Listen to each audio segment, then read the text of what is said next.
Hello and welcome back. We are starting section 2, starting to really get into the information and focus in on what are the Chinese foundations for understanding how Feng Shui works. So let's get in and look at some of the differences between a Western lifestyle and an Eastern lifestyle to help set the stage for the information we're about to look at. If we look at in general, so again, we don't want to say this applies to every single person, but in general, when we look at a Western lifestyle, and when we think about Western parts of our planet, looking at Europe and America, typically we think about humans considered separate from nature. So we have this big mind-body disconnect that we spend a lot of time now in Western cultures trying to reconnect and talking about mind-body connection. We look at humans composed of material substance or body and a non-material mind, meaning that we can just replace parts when they're broken, a very mechanistic viewpoint of how our health and wellness works, and our relationship to nature being very separate. So this duality creates a mechanized view of the body. Western medicine focuses on what can be measured, predicted, and controlled without really giving a lot of thought about how it's all connected from an energetic standpoint. And that's great for medicine. We have a lot of amazing surgeries that we're able to do and take advantage of that. But what we're hoping to do is maybe blend Western and Eastern so that when we say from a Western perspective, each body system, organ, symptom is viewed as separate. When we look at things from an Eastern perspective, so the continent of Asia, we tend to see more that humans are a natural part of the universe and that everything is integrated together. So the universe is dynamic, it's constantly moving and changing, yet still maintaining a unity or a oneness. Moving and changing as a vast ocean. So oftentimes we'll sort of hear the analogy when we look at Eastern perspectives that if we think of everybody as the ocean together, each human is a wave, but still part of the ocean. So we can't separate ourselves from each other or from the universe altogether. So humans are related to and connected with all that exists. And so everything around us, our environment, directly affects our health and wellness. And this goes back to those basic premises that we started with in the introduction of the course, that those things that are the closest to us have the most impact. As we get further away, it's less of an impact, but it still does have an impact. So I think it's interesting to kind of look at how we approach living, being on Earth from both a Western and an Eastern perspective, as we then start to look more at how do we define Feng Shui and how does it affect our lives. So Feng Shui literally translates to wind and water, and it's pronounced Feng Shui. That's a helpful pronunciation there because a lot of times if we just look at the word, a lot of times you'll hear people say Shui, Feng Shui. So it's nice to know that it's Feng Shui. And a very simple explanation of what Feng Shui is, we can define it as the mindful placement of what you have around you to enhance harmony with the environment and nature. It's a really beautiful and simple way to explain it, the mindful placement. So hopefully we're not just putting stuff around us and not thinking about why we have it or why we're placing it where we are, but that we are mindful. A method of creating environments that are consistently supportive to health, good luck, and well-being. The Encyclopedia of China from 1917 defines Feng Shui as the art of adapting residences of the living and dead to cooperate and harmonize with the local currents of the cosmic breath.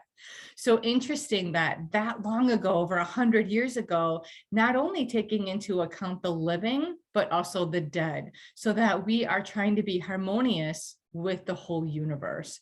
So creating harmony in your life and the life of your clients, your friends and family, or however you choose to integrate this information. So again, if we say the art and science of mindfully placing objects around you for enhancing the quality of life, When people ask me about Feng Shui, a lot of times I will use this very example. If you do the laundry and you put that laundry basket in your bedroom doorway, you have to step over that laundry basket every time you want to go in and out of your bedroom. Clearly, that's bad Feng Shui, right? But it's just bad placement of our objects, right? So when we have something that's consistently and constantly in our way, we're always butting up against it, we find that that translates into life.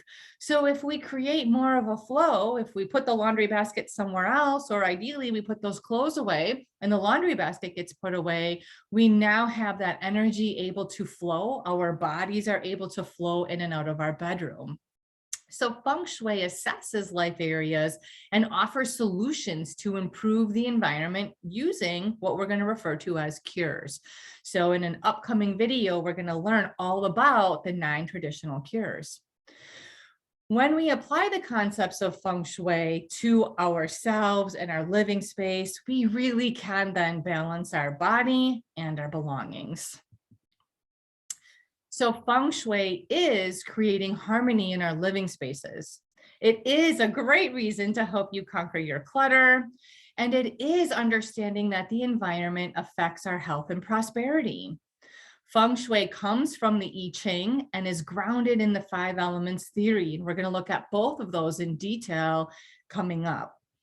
What Feng Shui is not, however, is a religion. And it's important that we understand that, because we really want to make sure that we're never implementing lifestyle changes that don't feel authentic for ourselves, or that our clients, friends, family feel like we're pushing a belief system. And so that is why I so like that laundry basket example, because it's very easy for us all to understand. We've probably all left our laundry in places we shouldn't and have been annoyed by it. And then you see here in the bottom right corner, the Chinese characters for Feng Shui. So Feng Shui design principles flow with any belief system. Sometimes people think that if they start to use the techniques of Feng Shui, that they're going to have to redecorate their house, or that they can't have things the way that they want. And that couldn't be further from the truth. Yes, we're going to look at ideal positions of where furniture belongs, but it doesn't mean that it has to be the same furniture for everybody. So Feng Shui really does flow with any decorating style. You can use it with country decorating, retro, modern, contemporary, whatever it is. It's just that we're going to look at basic principles. So it is definitely not a cookie cutter system, which is why we use our assessment sheet. We use our floor plans, we have conversations with our clients, because we want to make sure that every consultation, everything that we do is always customized to the specific individual we're working with.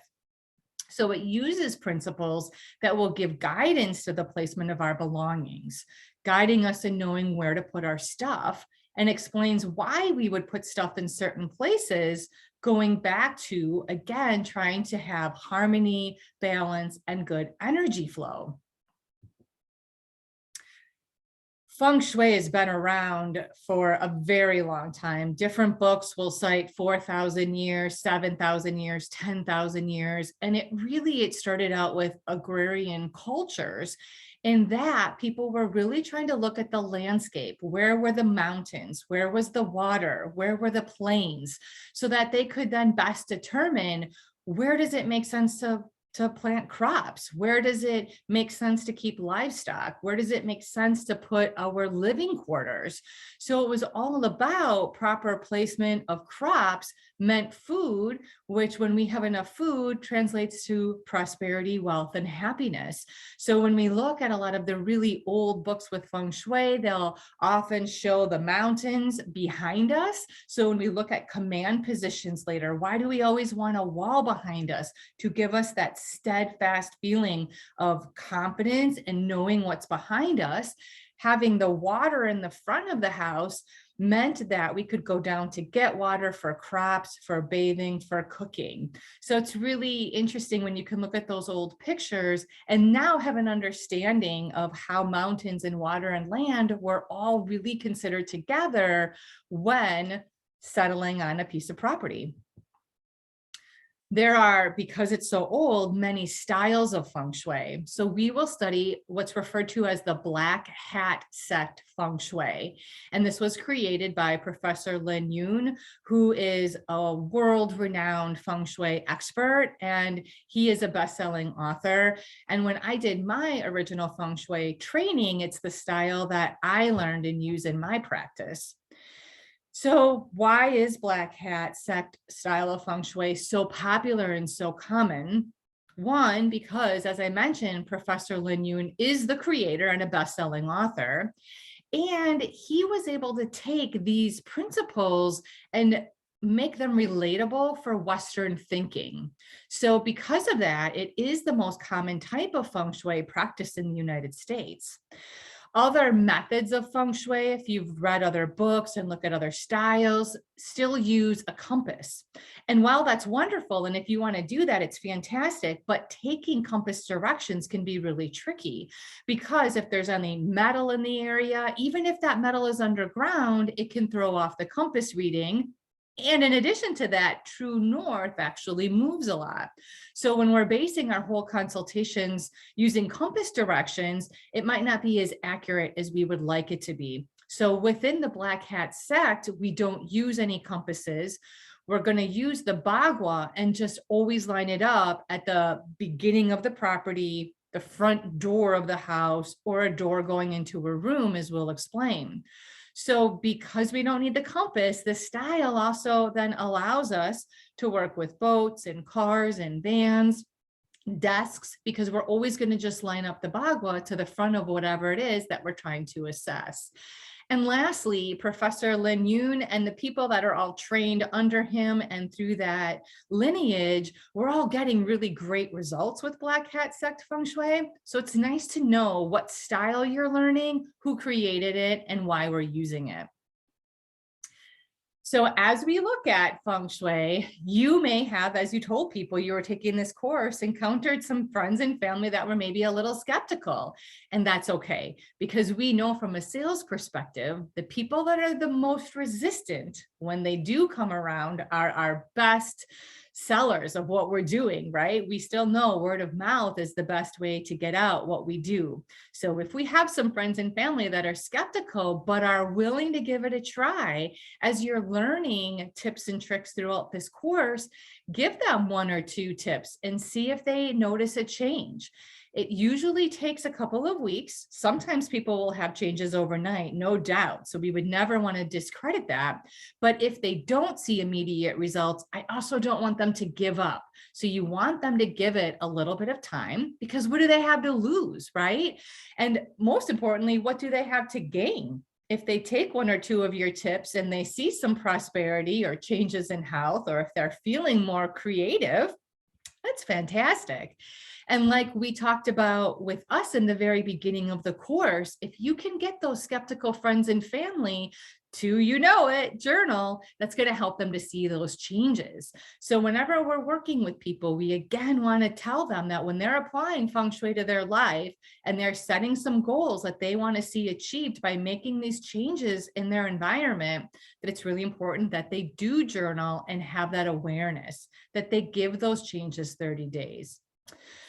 So how do you know if things change if you don't write down what you want, right? So it's important to have those goals and then watch for those changes and then see if they happen.